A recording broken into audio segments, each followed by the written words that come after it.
Uh, And yes, that's a very timely. Just to say, we are recording this session, so if you don't want to be on camera, this is your opportunity to take yourself off. But of course, we encourage you to be, and we will keen to share the recording with registrants afterwards. Now, can I just check that people can hear me okay? Excellent. Okay, great. Well, we are so fortunate to have Sarah Boddington with us today. Sarah is a PhD candidate at the ANU exploring group specific responses to lower carbon practices and climate action policy. Sarah's undertaking 4 research projects, one of which is how unconventional advocates are building support for climate action. What shapes electrification of gas stovetops? So, Carol, that's a good one for you. Multidisciplinary approaches to the study of lower carbon practices and group specific views on electric vehicles. At ANU, Sarah is a co-convener of the Society and Climate Change Seminar Series. Prior to her PhD, Sarah had a 15-year career focused on social and systems change and international development, including for the Department of Foreign Affairs and Trade. And I'm just so delighted Sarah can join us. So Sarah and I have kind of come across each other in various paths where Sarah's been presenting on her research work, and I've been talking about our on-the-ground conversations with Electrify Canberra.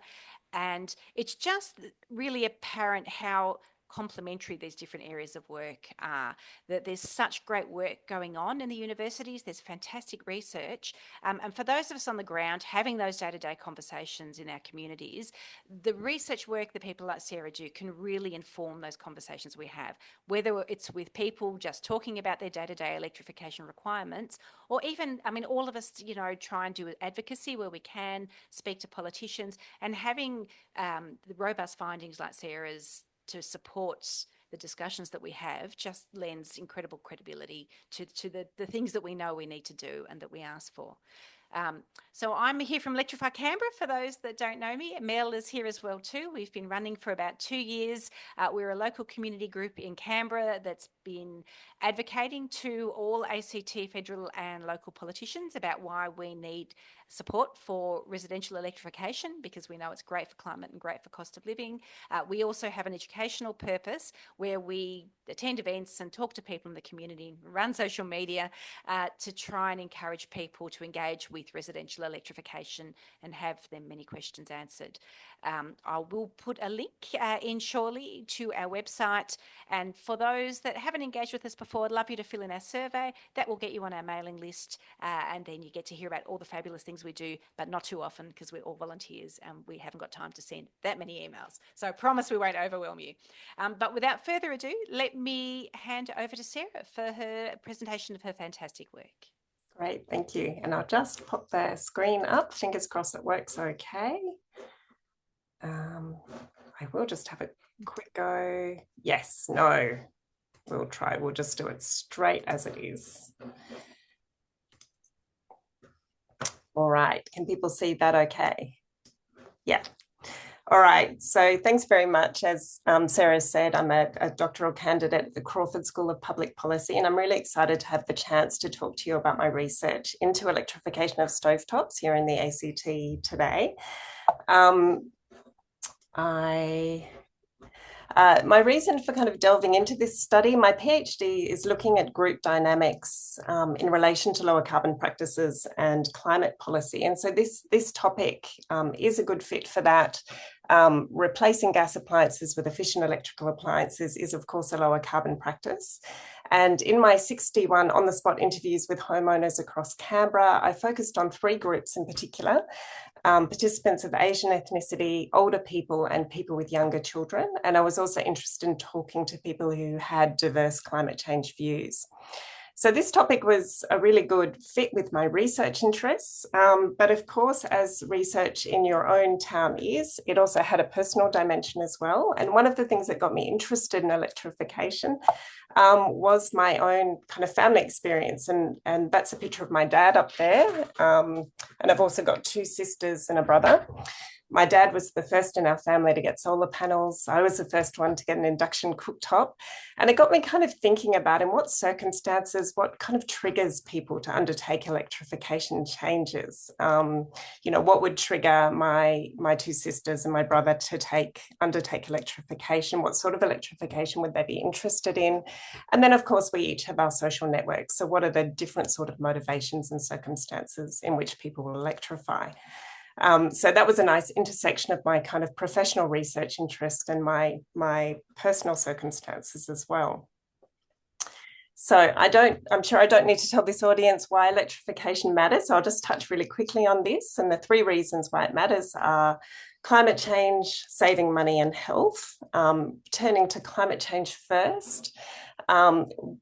Replacing gas appliances with efficient electrical appliances, as long as that electricity is sourced mostly or has a large enough percentage sourced from renewable sources, is a really good way to reduce carbon emissions and is an essential part of us meeting global climate mitigation goals.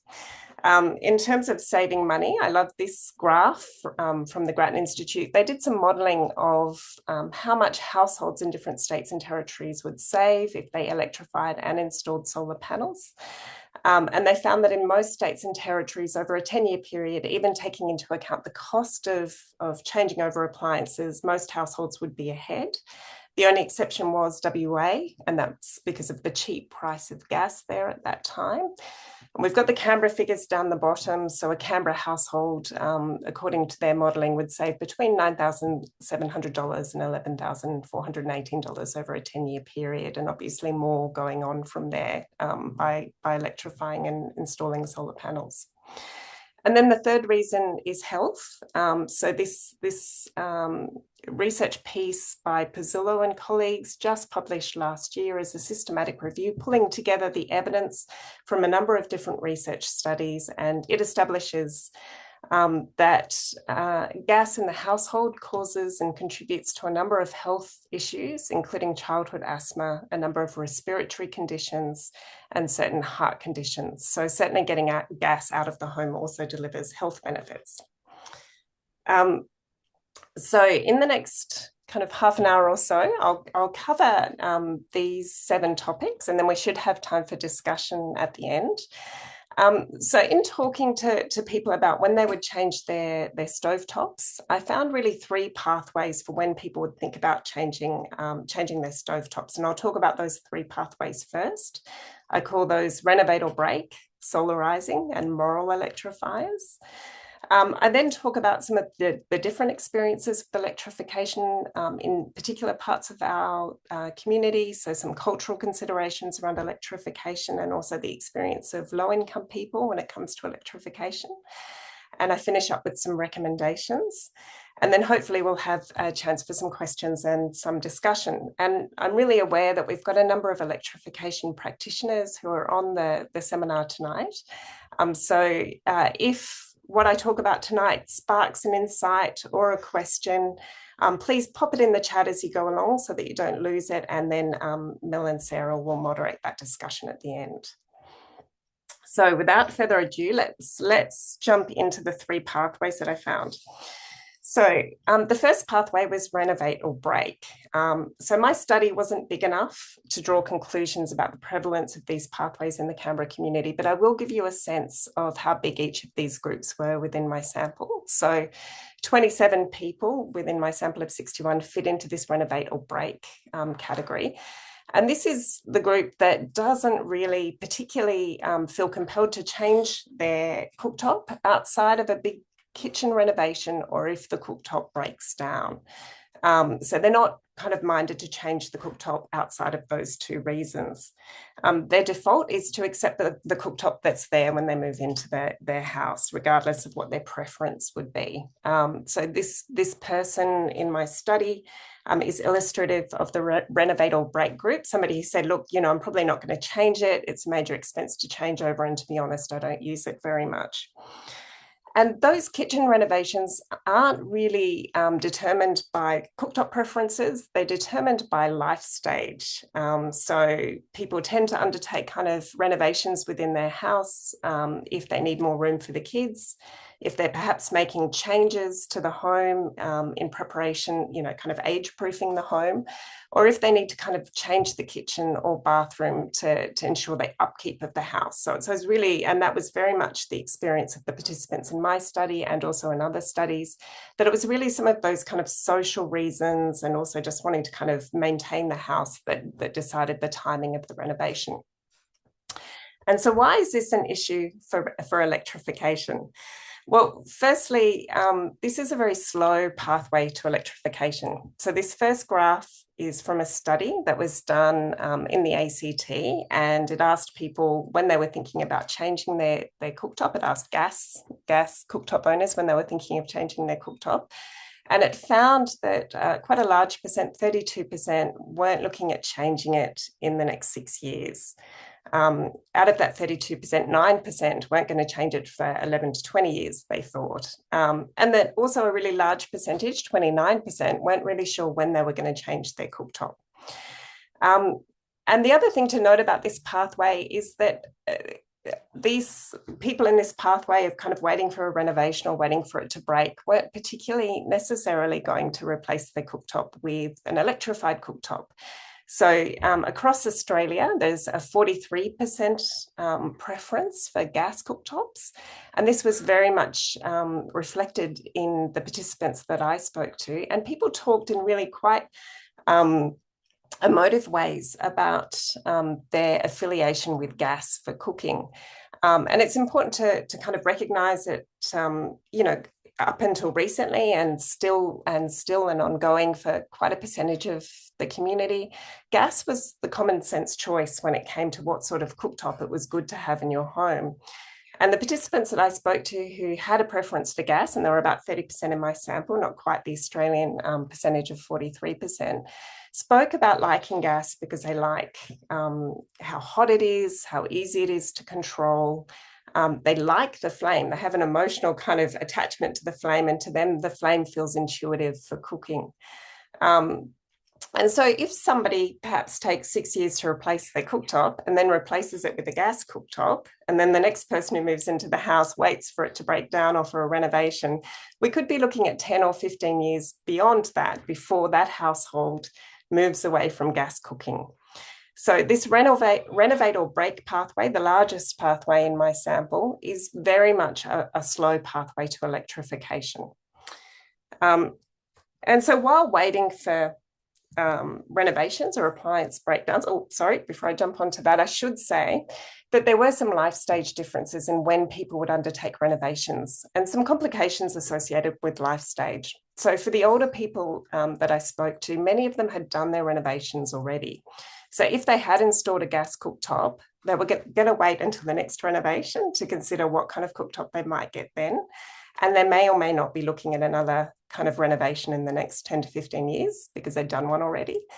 And for many of the participants with younger children in my sample, they were really in flux when it came to their housing. So 8 of them had just built their house, 4 had just moved and their mortgage was too high. They weren't thinking about a renovation for quite a while. 3 said that they were thinking about moving, and 5 were wanting to update the kitchen but hadn't done it yet. So these were people for whom a renovation was kind of quite a bit down the track. So renovate or break, a slow pathway to changing cooktops and not one that's particularly associated with electrifying.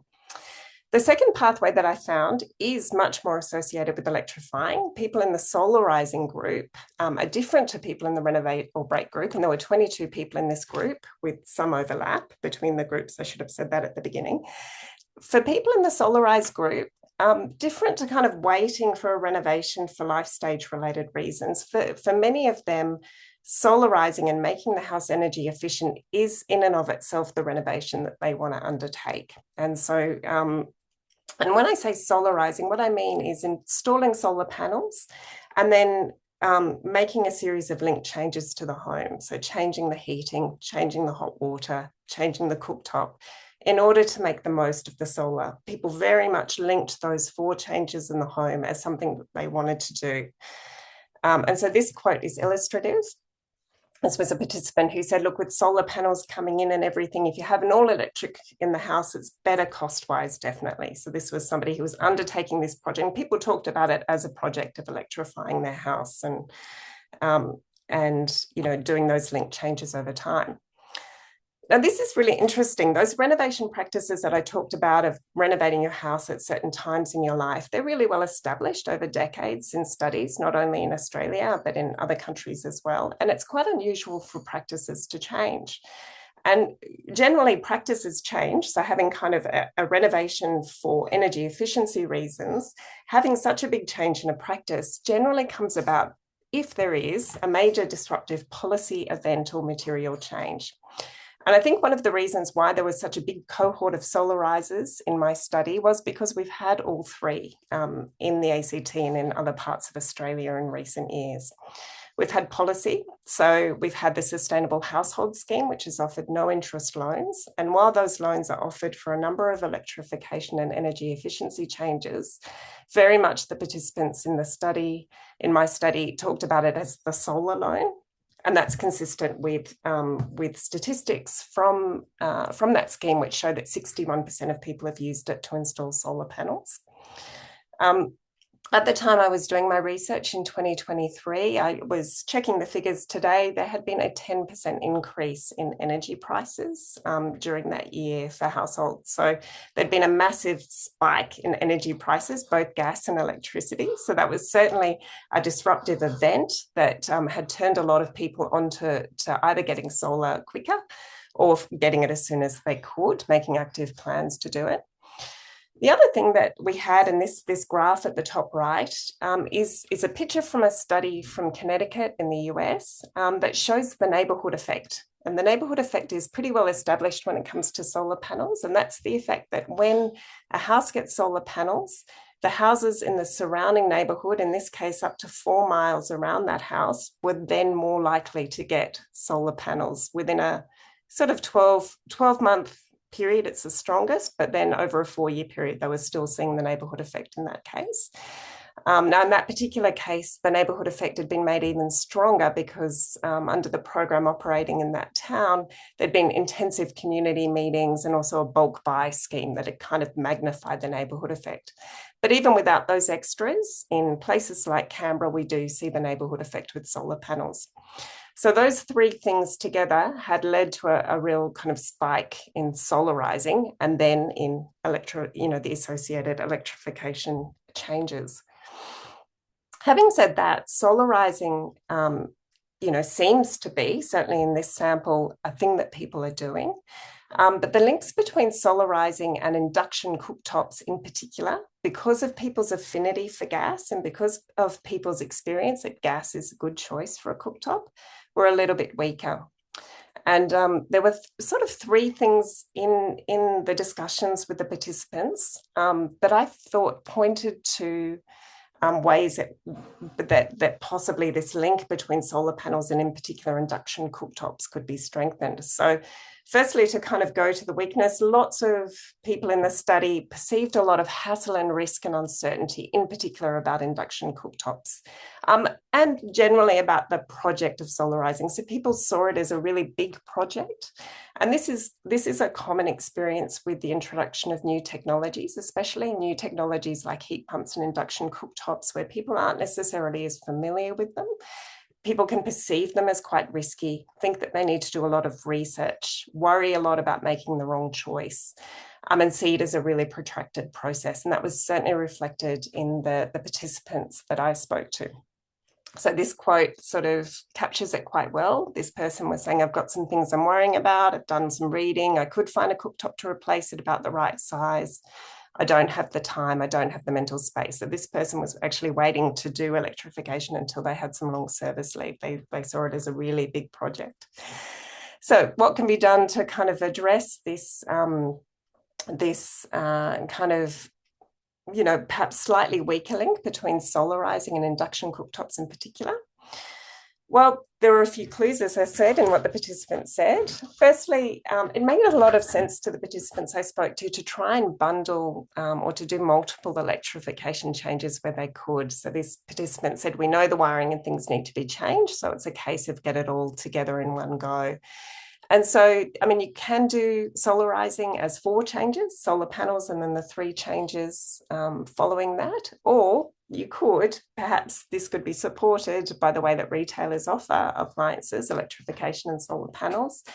If they're all bundled together to kind of get your solar panels and your induction cooktop at the same time, I suspect that would make intuitive sense to people because it would kind of make sense to them to just kind of get the electrician in once to do both of those things at the same time. And then the process of electrification becomes less drawn out, less complicated, because you're looking at making 1 or 2 changes rather than 4 changes in your home.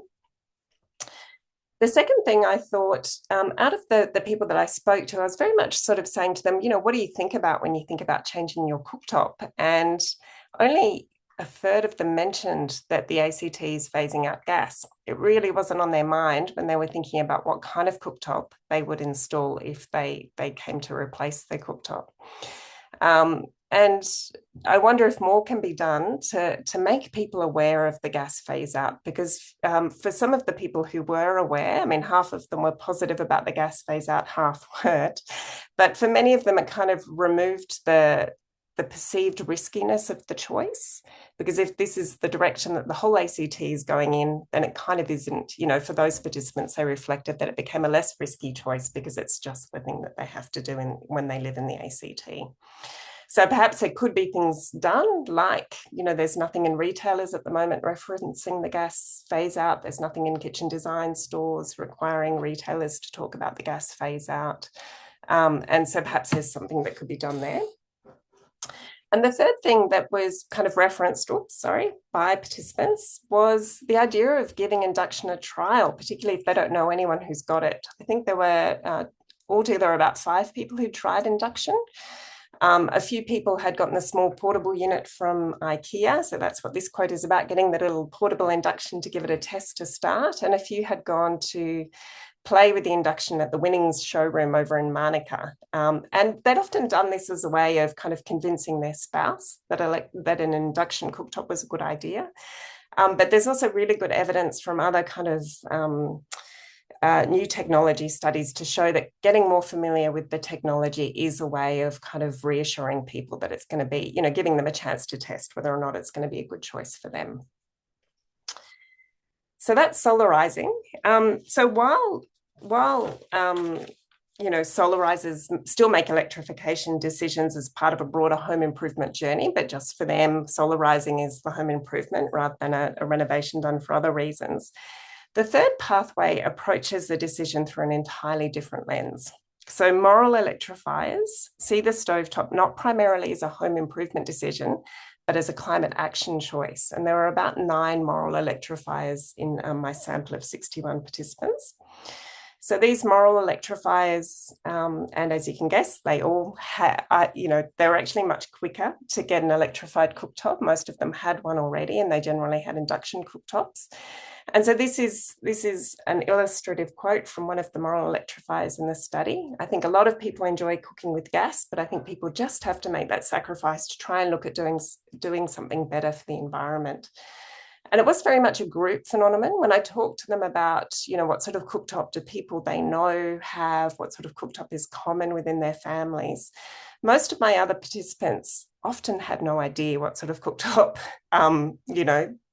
their family members or friends had, but the moral electrifiers tended to know, and they tended to either have in their family or friend network other moral electrifiers who they found were supporting them in their kind of electrification process. And so moral electrifiers tended to also be people who tried to influence the electrification actions of others. So this person is illustrative. Yeah, we like to encourage our social circle to do or to kind of do the same thing. Some of them tried to encourage their social circle on moral grounds to try and help them to see the moral imperative associated with reducing climate emissions. And some took a more kind of a different approach, which was just to kind of show their social circle the technology, help them to get more familiar with it, talk to them about the process of installation, maybe look at their quotes. So it's more kind of practical assistance with people that they knew to help them electrify. And this second approach is quite important because one of the things I found in the study is that climate change outside of this group, for whom climate change is a very important motivator, climate change was considered of little relevance or was a divisive reason for changing a cooktop amongst the broader sample. So I did ask everyone, what do you think if someone said to you that climate change was a reason to change your cooktop? 32 said yes, I agree with that. 23 said no, absolutely not. And 6 had no particular opinion. But out of the 32 who said yes, it was only the moral electrifiers and people who have strong climate change opinions who were then more likely to electrify. The rest of the yeses were what I call weak yeses. So they were yeses, but some of them still preferred gas for themselves. So they could kind of see the relevance, but it wasn't necessarily going to shape their decisions. And of the 23 who said no, they were quite strong no's. So people quite resented the suggestion that climate change was a reason for them to change their cooktop. They thought that their cooktop, and for a range of reasons, they thought their cooktop didn't, use much gas. They thought that there were other targets that were more important for addressing climate change. Some people didn't believe in the phenomenon of climate change or were pro-gas. There was a real variety of views. But this group of 23 had strong reactions against a suggestion that climate change was a reason for changing cooktops. And so that suggests that when communicating on certainly on the electrification of cooktops, it's probably more fruitful when kind of dealing with the general public to go for some of those motivations that are kind of more broadly present within the community. So those people who see it as a renovation decision, those people who see it as relevant to the process, to the project of solarizing and to making their house more energy efficient, those seem to be less divisive reasons when looking at kind of the group as a whole for electrifying.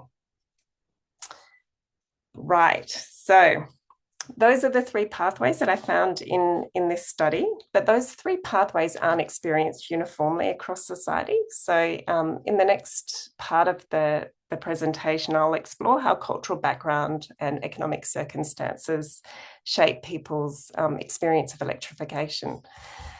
So firstly, cultural background. As I mentioned, I had a focus on participants of Asian ethnicity. So there were about 21 people of Asian ethnicity in my sample of 61. And out of those, about half had a strong preference for gas because they felt like gas cooking was the only way that they could prepare culturally significant foods.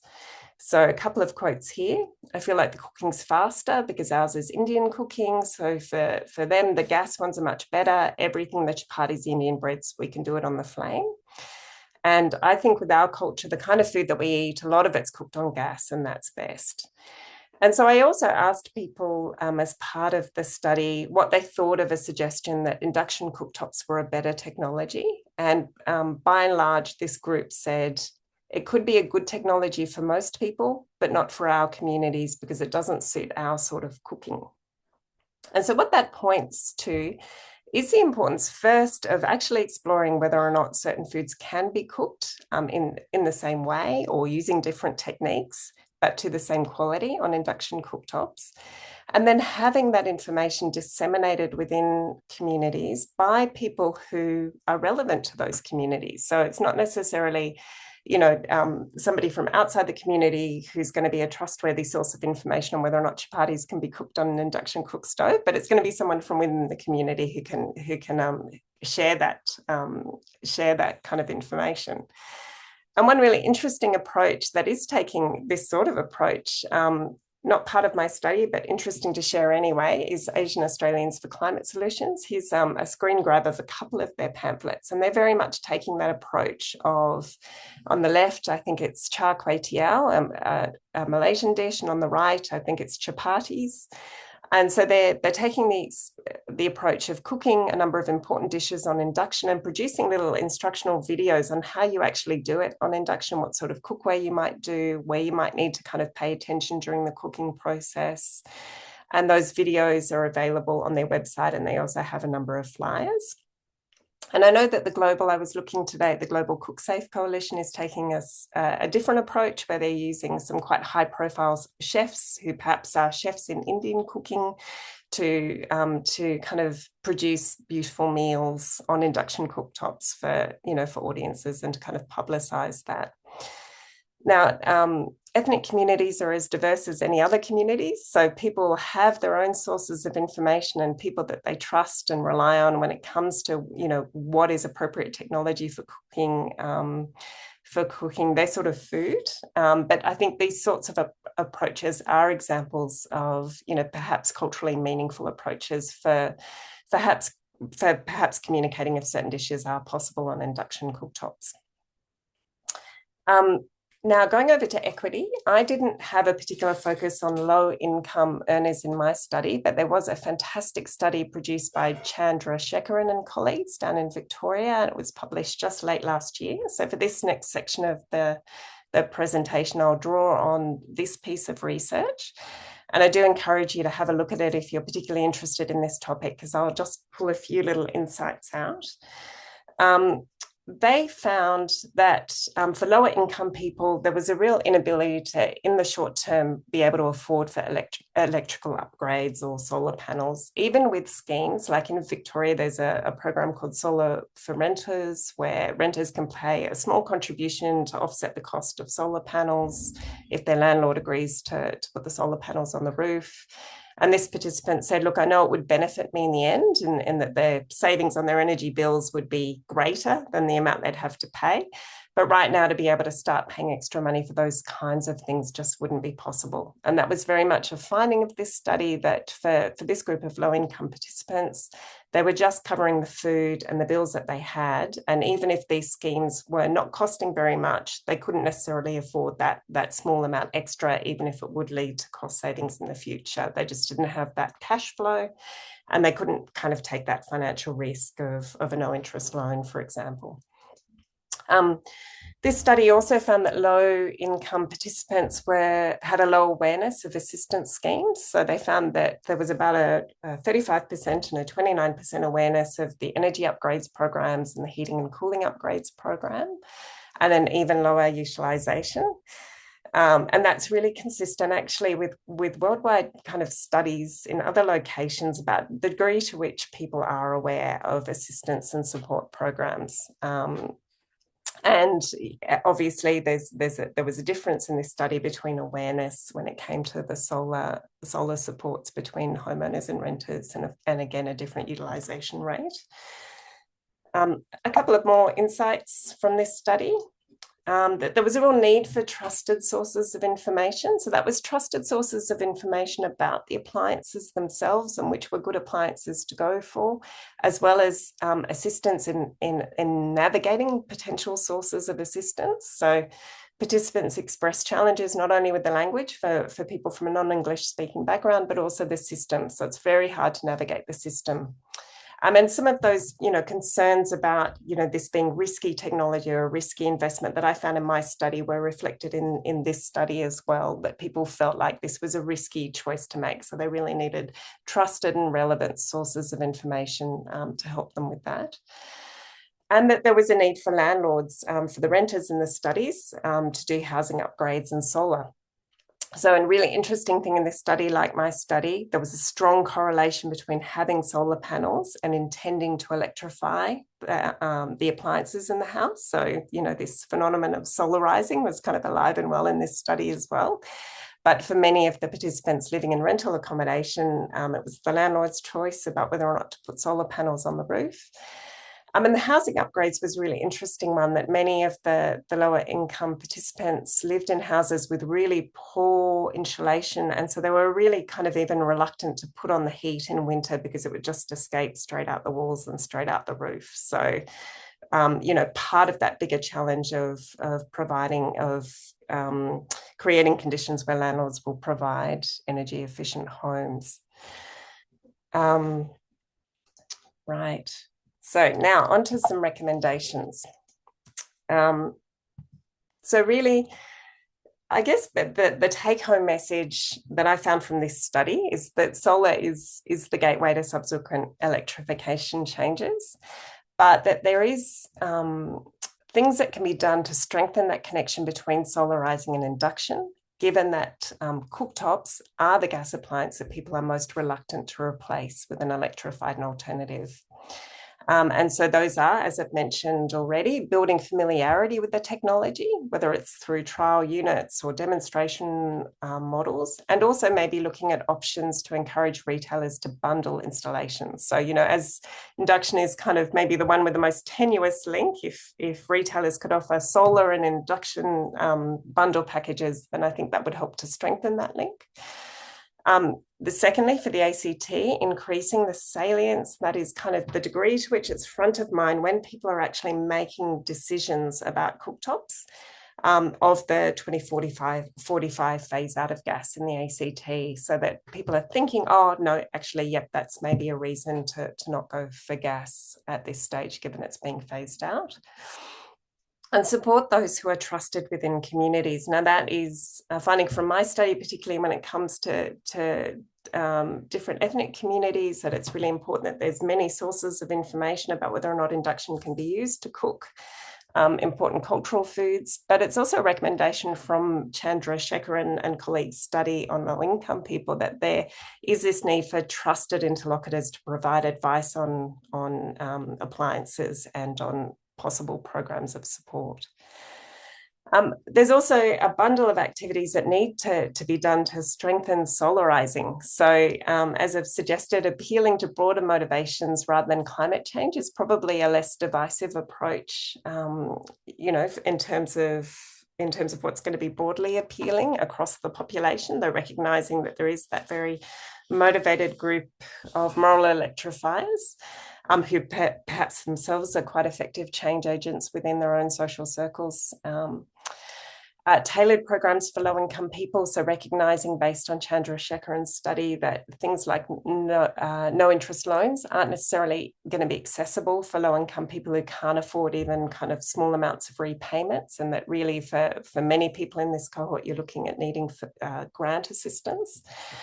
And many of the program models around the world aimed at encouraging and spreading solar panels draw on three elements: interaction, ease, and cost. So interaction's all about magnifying that neighborhood effect, that social norm kind of effect. So programs like the Solarize program from Connecticut, where you get groups of neighbours together, even if it's around a bulk buy or an information session, do help to kind of spread that neighbourhood effect and get the benefit of that kind of social phenomenon and to magnify it. Ease is really about kind of, as I've talked about with bundling, it's about making it a more frictionless process for people. So whether that's through bundling, electrification installations. One of the approaches used in the Solarize program in Connecticut was bulk buys for the community. That's also an approach that's been used across Australia in different communities. So bulk buys, putting a bit of communal infrastructure around, okay, for us, we've got this good rate, here are the options, kind of taking some of the choice elements and giving people a reason to do it now and making it easy and more frictionless. And then, of course, many of the program models address cost. And so the no interest loan in the ACT is an example of a program that address cost. So to kind of recognize that these are really expensive changes. Many people in my study referenced cost as a barrier, and certainly when you look across the electrification changes, even though there will be that payoff within 10 years, there is that need to enable people to meet the upfront cost. So they're the recommendations I've got, and we can happy to talk more about those in questions and discussion afterwards. Coming back to my family, I had a little think about how would these pathways kind of be represented within my family. My dad, I checked in with him last night. He was first a solarizer, but interestingly has since become a moral electrifier and a bit of an influencer within his own social network. Unsurprisingly, for someone working in climate change, I'm a moral electrifier. But I try and take, based on this research, a bit of a gentle approach when I'm talking to other people about electrification changes, recognizing where they're at and what motivations might be relevant to them. I've got a sister who replaced her cooktop after the study. She replaced it as part of a kitchen renovation, but I'd also call her a frustrated solarizer. She lives in an apartment. She's talking to her neighbours about getting some solar panels on the roof, but it's a long process with a few practical obstacles in the way. Another sister who also replaced her induction cooktop as part of a big renovation to kind of meet the needs of her expanding family. And a brother who until recently was a renter but has just bought a home. So we'll see how he goes with and his approach to electrification. So these are the references that I've kind of mentioned in the course of the presentation tonight. I think we're going to send out a PDF of these slides to people who registered for the seminar. And if you didn't register, feel free to email Sarah and Mel or myself, and we're happy to send them to you. And yeah, there's my contact details. So I've put my email there if you'd like to get into contact with me to talk about this presentation. To download the paper, you can click on this, what's it called, QR code, and it is an open access paper, so you should be able to get a copy. If you have any technical issues at all, please do email me and I'll send you a copy. And I'd like to say thanks to all the people who generously gave me their time in interviews, to my supervisors who've been there helping me with this research. I've had the support of a scholarship. And I also want to mention Kirsten Duncan, who was here at the beginning of the meeting, may or may not still be here, but there was another element to this research which I haven't touched on tonight, which was looking at the approach of the ACT Conservation Council as an NGO educating people on electrification. So that collaboration was a really important part of this project. So thanks very much. And I might stop screen sharing now and we can open for questions and comments. Thanks so much, Sarah. What a fantastic presentation. I was furiously writing notes through there. I felt like there were lots and lots of things lots of points for our conversations. And I have to say, a few things really blew me away. There was one particular, I mean, I love this idea of solarizing. I think it's intuitive, but not really necessarily accepted by lots of people. So fabulous to have the research to support that. And, you know, the one thing, and again, this is how valuable it is to have partnerships between research and community organisers, is, of course, we haven't really thought in our materials to talk to people about the 2045 phase out. And that's obviously a really, really powerful thing to say. So I know we talk about that for the cars going electric in 2035, but of course, 2045 is a really useful, it's good information for people to be able to plan. So a lot there. Lots to talk about. I hope we get a good conversation now about some of these findings. I'd love to kind of hear people's views on them. But we do have some questions. So I might start there with Matt's question. Did the financial benefit of removing a final gas device and therefore eliminating a gas supply charge have appeal? Yes, some people were aware of that. So certainly it's really interesting how much people know about electrification. And so there's also been some really great studies, but the studies that have been done kind of match my experience of talking to participants, which is people who were thinking about electrification started doing that research, that big research project, and they were aware of the benefit of not having to pay the gas supply charge.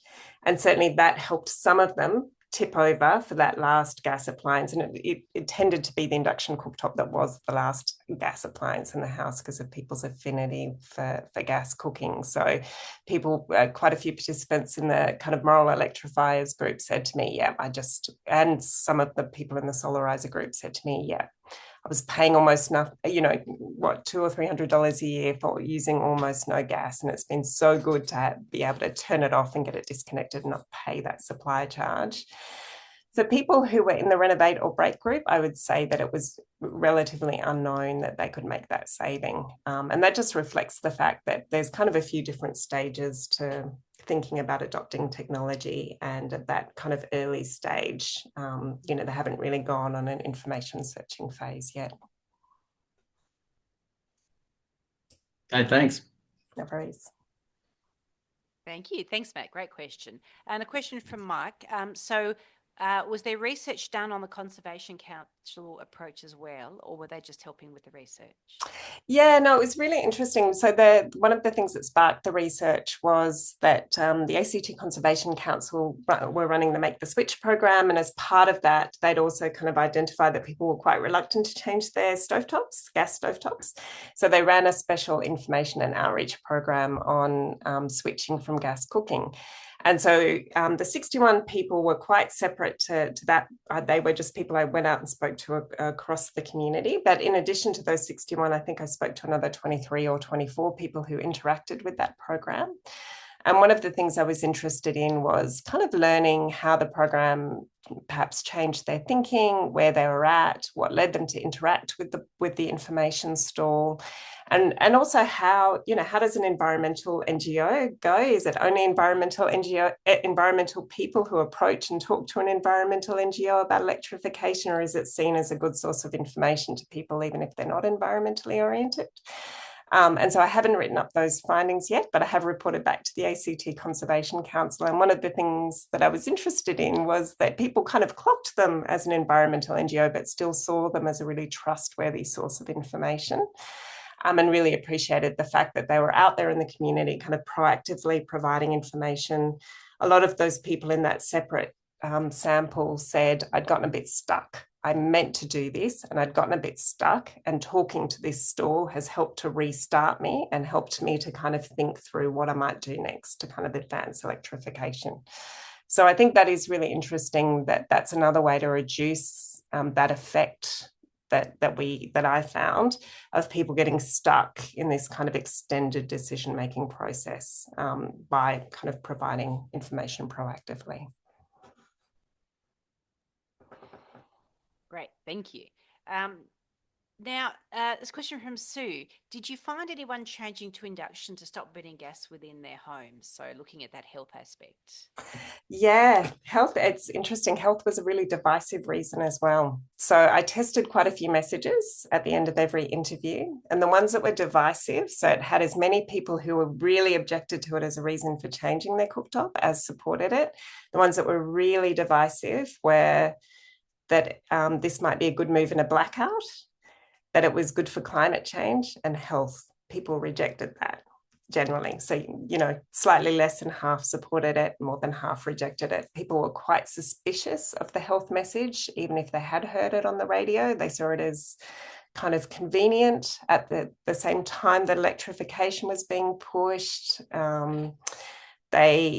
I think there is a bit, I'm just wondering, I think there's a bit involved for people in thinking that they might have exposed themselves or their family to a hazard unknowingly through these years. People said to me, gas has been fine. We haven't had any health issues from gas, so I reject that as a reason. What people accepted as reasons for why induction cooktops might be a good technology alternative to gas cooktops were that it was clean, safe, and they saw it as cheaper to run. So those were a bit more accepted, a little less divisive as reasons for changing cooktops. Now, this is at a pretty early stage in terms of that health information getting out there. So, it would be worth revisiting after a period of time. And I don't know if there's anything in the comments, but I know we've got some Electrify colleagues from different parts of Australia. And one of the things I wondered about, ACT has a particular kind of profile when it comes to climate change views. One of the things I wondered about was whether or not the Moral Electrify group might be a bit higher here than it would be in other places. But whether or not people are also finding those sorts of three pathways in their discussions with people, and if they had any thoughts or reflections on that.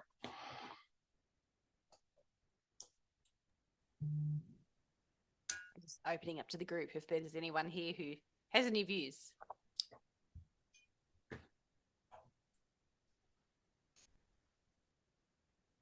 While we're people are thinking about it, one of the good things for some of that health information is Global Cook Safe Coalition have got some really good information on their pages. If you are looking for places to share information from or look at to be able to share it through your community, they've got really clear and easy ones to read.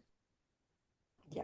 And Sue's got a comment here. We see differences across our LGA. Some towns definitely are moral electrifiers. Yeah, okay. Maybe that speaks to the neighbourhood effect as well too, that you Yeah. find these. I'm shocked and not shocked by that finding. I would have thought that the health argument would have been somewhat incontrovertible. And as Mel says, you've got great information out. And also the Royal Australian College of GPs has information on their website that goes to the health effects. I thought, well, surely everyone trusts the doctors. But I mean, as someone who's done a lot of door knocking and we've had lots of community conversations, you know, the disinformation campaign has been very effective. So I guess when you start on that, you know, I mean, I don't know, I'm speculating that when you start on the anti-vax pathway, there's lots of it just starts to kind of break down the respect we have, I guess, for professionals and expertise. So that cynicism does seem to step up. But yes, that's something that I would have thought people would just accept. So that's disappointing to hear it doesn't carry the weight that it should. Tara, I see you had something. You had a comment with that? Yeah. Yeah. Oh, your mic. So yep. Oh, sorry, were you talking to me? Yeah. Yeah, I put a comment in the chat, and I guess we would qualify in your grouping as solarizing groups. So we've had, and perhaps, you know, moral electrifiers as well. We've had solar for, 13 years. We have a battery that we've had for the last 3 years. And we've changed hot water to heat pump, blah. So the thing about the gas, though, is unfortunately in Canberra, where we have cold winters, our gas usage is actually way higher for our central heating than it is on the cooktop. The cooktop is actually a minor gas usage. So we addressed that first. You know, we're looking to try and disconnect gas, but if we can't actually change over the central heating, we've still got the connection. So it's no big deal to then change to an induction cooktop. And what we found when we looked into it was that it was incredibly expensive. If you've already got the ducting in place, you can't use that for when you transfer over to electricity. And the cost was quoted to us around $20,000 to $30,000, which was ridiculously high. Particularly, there was no way we were going to recoup that in any reasonable time frame. So we actually chose to take the attitude of trying to reduce our gas usage rather than just doing some small bit, which wasn't really going to impact enormously on our gas usage. And what we did was we re-insulated the house. And that was with a local company. It involved, because we've had extensions, etc., it involved sucking all the old stuff out and taking out the old bats and putting in extensive overlapping layers after having modified electrical. So the whole process was probably in the order of about $12,000. But I've already logged some of our usage of gas, and over the summer period, our gas usage, because there have been cold times as well, is down to 50%. So a significant. And when I assessed it just after we'd had the insulation done, unfortunately, I had to compare it to the July, August, September area. But for the last month, when we had the insulation, our usage was down to 40%, reduced by 60%. So we're anxious to see what will happen this year when we can actually do a comparison of the gas usage over the same periods, like the winter quarter and so on. But that was what we came up with in trying to address the moral issues, but also trying to help get rid of gas. Yeah. I'd like to add to that, because in the summer, of course, you're dealing with heat, etc., etc., and we have evaporative cooling. We don't like, air conditioning. It's just I just don't like it. But our evaporative cooling, that I normally be switching things on and off with the temperatures that we've had this year, and finally we have had some hot days as well. Generally, we're running our evaporative cooling at 1, potentially 2 bars. Of fan. Whereas previous years, you'd be running at 3 or 4. Yeah, right. Or 5. So even the 200-watt fan that we're running is only running at a very slow pace because the insulation is just so good. Yeah. That's fantastic. Thank you so much for sharing your experience of other ways to reduce your kind of gas usage. I mean, I did hear a few reflections from participants that the no interest loan that people had access to kind of offset some of the upfront costs had kind of just covered the solar and wasn't going to cover any of the other electrification changes. So quite a big percentage of the sample did reflect that cost was still a significant barrier for them undertaking those electrification changes. And obviously, but even though we're retirees and running on our own super, etc., we don't qualify for any of those. Yeah, right. Yeah, they have changed the rules, haven't they? Yeah. I don't know if you had. Sorry, go for it now. I was just going to say that, in the electrification journey, that is the other part, isn't it? Is that draft sealing, insulating your homes, making your home a more efficient unit to be running whatever power you have, to make it, putting that insulation, making sure your house is sealed. It is the other important part to making this all function well as well. Yeah, definitely. And that was certainly picked up in Chandrasekharan's study down in Victoria, how important it was to kind of have well-insulated homes so that the heating or the cooling, whatever it might be, wasn't just escaping straight out of the walls. And so I haven't focused on insulation tonight because, interestingly, the participants didn't include it in their solarization process. They talked about those things, but not necessarily double glazing and insulation as part of that process. I think with those feedback apps that you get with solar panels, people are really motivated on, trying to maximize the use of their solar and minimize their, get rid of the gas bill where they could. But certainly, Carol, thank you for sharing your experience and emphasizing how important good insulation and well-built housing is as well. One of the things I should have mentioned is it will only electrification will only contribute to the climate mitigation targets if it's efficient electrification, and having good quality insulation is a really big part of reducing energy use overall. So no good just to electrify and still have really high energy use. It's also about reducing energy use where you can through things like insulation.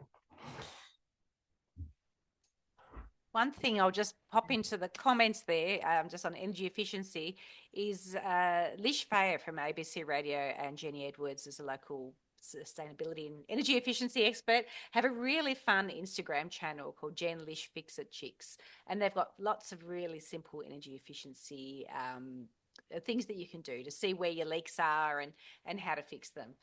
And I have often expected that the solarizing journey is the one that people are most interested in, because we can see all the penetration of solar panels on roofs in Australia. But having done a few panels where we talk about electrification, actually all the questions went to the energy efficiency people. So there's clearly an appetite for that as well. And they do very much go hand in hand. Yeah, they do. I can see here that, Graham, you've started some of that phase out of your gas heater. That's really interesting. Yeah. Did you want to have comment on that? It'd be really interesting to hear your experience with that as well. Yeah, sure. I was just leveraging off Carol's statement, and my journey was not quite the same, but similar in that I had a gas heater in the house, and we started by eliminating all the vents and all the leakages, and to make it more sustainable that way, I installed one heat pump and found that air conditioner, dual, and I found it wasn't enough during winter. I still had to use the gas heater, but only on the really, really coldest nights, and the reduction was enormous, which I was very happy with. But the cost of removing it, the problems associated with changing the ceilings and the roofing and all that still were a great problem. So in the end, I just put a second heat pump into the house, and that was sufficient now for me to heat the house sufficiently. I have a solar system, and I now no longer need the gas heater.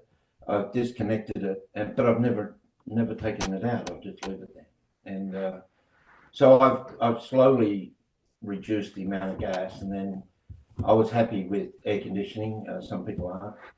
I didn't have the evaporative cooler to, as a alternative. So that was my pathway to slowly getting the gas heater out, even though it's a large problem and a large cost.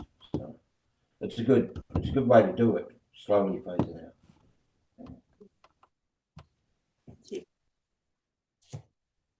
And ACT government uses, as in their information and materials, they really encourage people to, as you've said, Sarah, that when it comes time to replace the appliance, that rather than ship out something that's perfectly functional, that when it's end of life, that's the time to be prepared to make that change when you'd be up for those significant costs anyway.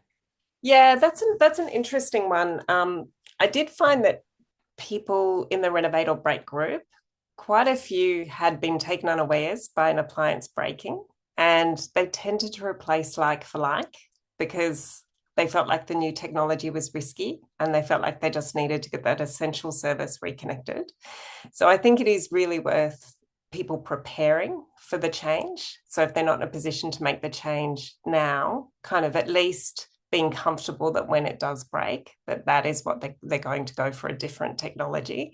Otherwise, that kind of like for like default kind of setting takes over, and you can end. I had a few people sort of lamenting that theirs had broken and they'd put in a gas, and now they were stuck with it because they were in that Renovate or Break group, and so they weren't going to change it now for 15 or 20 years until it broke. So that's kind of interesting. Yeah, and the replace when it breaks, I mean, that obviously makes a lot of financial sense for people, and everyone's in a different financial position. As I mentioned, from a climate change point of view, it is a slow route to electrification in homes. So yeah, it is one of those things where perhaps more assistance to help people electrify sooner could, reduce the source of carbon emissions. Yeah. Now, did we have any more comments or questions? We might be just about done. What do you reckon? I think that's the end of our questions in the chat. So unless anyone would like to flag anything, or if there were any of Sarah's insights that caused you to have a think. We've just got Sue with a comment here saying that distrust of new technologies and new methods is important, and having opportunities to see and feel them in action, for example, the Sustainable House Day, is really important. Yeah. Yeah. Conversations with neighbours, colleagues, yeah, friends, family. Induction will get more common, and then people will know other people who've gotten it, and they'll have a chance to kind of see it in family and friends' houses. But I was surprised by this. At this stage of things, that's not the case in Canberra. People are still sort of seeing it as a really new, unknown technology. So those opportunities to see it in action are quite important. And in that separate study I did looking at the approach of the ACT Conservation Council, they had one of the portable units, and when they had that going, there were a few oohs and ahs as it kind of melted ice into boiling water within seconds. And a few people who did say to me, now I'm convinced. So, that won't be everyone, but for some people, having the chance to see it in action is really reassuring. We had we had an intern who in Western Sydney had a portable induction cooktop, and he had an electrifying chai street party for people from his mosque and his neighbours to get people to watch in action, and so it was really interesting. Then we also have you've got the extra novelty of one of our members in Electrify Canberra has a BYD ute or van, I should say, so you can plug I'm not sure if you can plug the induction cooktop. It might use too much power, but you can start to do these things like plugging appliances in. I would have thought that the one thing that will convince people to abandon their gas cooktop and go for an induction cooktop, irrespective of any climate or cost issue, is cleaning it. Having sweated over the challenge of cleaning a gas cooktop and how easy an induction cooktop is to clean with one wipe, I mean, that alone should be reason enough. Yeah, a few people said with my test messages, you should put cleaning in there. Portable units, it is a different experience. But interestingly, yeah, I only had a few people who tried the portable unit. They seemed quite happy with it. There were more people who tried the actual installed unit that you can at the Winnings appliance shop. I don't think you need to buy it from them in the end, but you can try it there. And so that's probably a more accurate experience of what it's like cooking on it. And I think we had a question from Amy.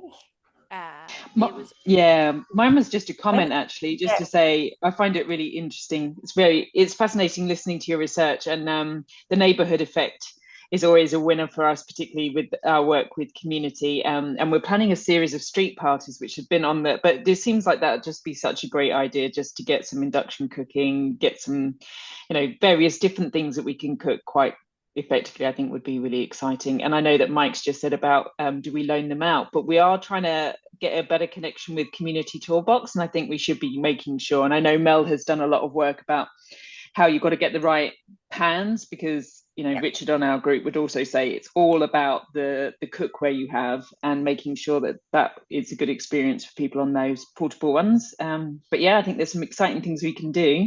I'm very excited. This is great research. I love it. And Sarah, solarizing, I know that you're a big convert to that, and to me it's compelling. Let's do both. Let's bundle our solar panels with some induction. Yeah, definitely. Yeah. I just wish we could get solarizer onto our t-shirts or something. I just love it. I'm a solarizer. One of the things that we do is when we do little barbecues, we do own 3 induction cooktops, and we sometimes do like little barbecues, and we cook all our sausages either on an induction barbecue or on an electric barbecue, which is a bit fancy, and it is a bit of that's a little bit of a gimmicky thing. But we do also have our induction cooktops that we use for cooking some of our other stuff, and I think it is the demonstration does make a big difference to seeing, and even with the little portable ones, people do sort of see it very they're like, oh wow, you did it all on that, so. But yeah, having the right pans, if you don't have the right pans, it can be a slightly disappointing experience. So by just making sure you've got the right pans to show people how it actually works is important. And there's so many things you can cook so quickly that can be very interesting for people. Interestingly, the new CIT that's being built in Woden will have the cooking school in it, and that's going to be all induction. So that'll be a really interesting place. As well as currently in Canberra, down in Fishwick, I think it's still running.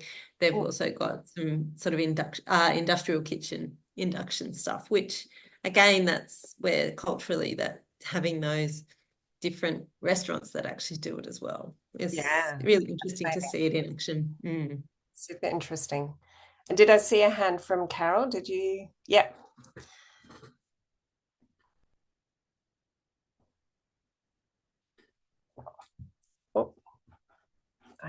I might be able to. Sorry. It was just a comment. About 4 years ago, we were in Thailand about Southeast Asian cooking, and we actually did a Thai cooking class.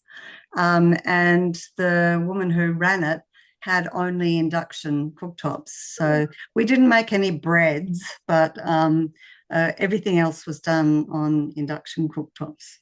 Ah, fantastic. That's so interesting. Yeah, different approaches around the world. That's fantastic. I love Sue's suggestion there about bundling cooktops and cookware. Yeah. Great idea. It is one of my favorite examples. You know, there's such different approaches around the world. And I think it was Ecuador, they have a lot of renewable energy, and they wanted to get people off bottled gas and using the renewable energy. And so the government did a mass distribution of induction cooktops and cookware to low-income households to help them make that conversion, because they were providing the bottled gas to them as part of a poverty alleviation scheme. So they did this distribution of induction cooktops and cookware to get those households off bottled gas. So there's all sorts of different ways that governments can support electrification. Yes. Yeah, thanks, Mike. That's great. All right. Well, thanks, Sarah. What an amazing discussion. Thank you so much for your presentation. I just want everyone to hear your work. I think this is really, really valuable, and we really want to share this across our various communities. So great that we've got the recording. But thank you so much for your time. Thanks to everyone who attended tonight. Really great questions and great comments, and I love hearing people's personal experiences. So everyone's doing good work here. So thanks to all, and thank you very much, Sarah. Thanks for the great discussion. All right. Take care. Wish you all good night. See you then. Thank Bye. you.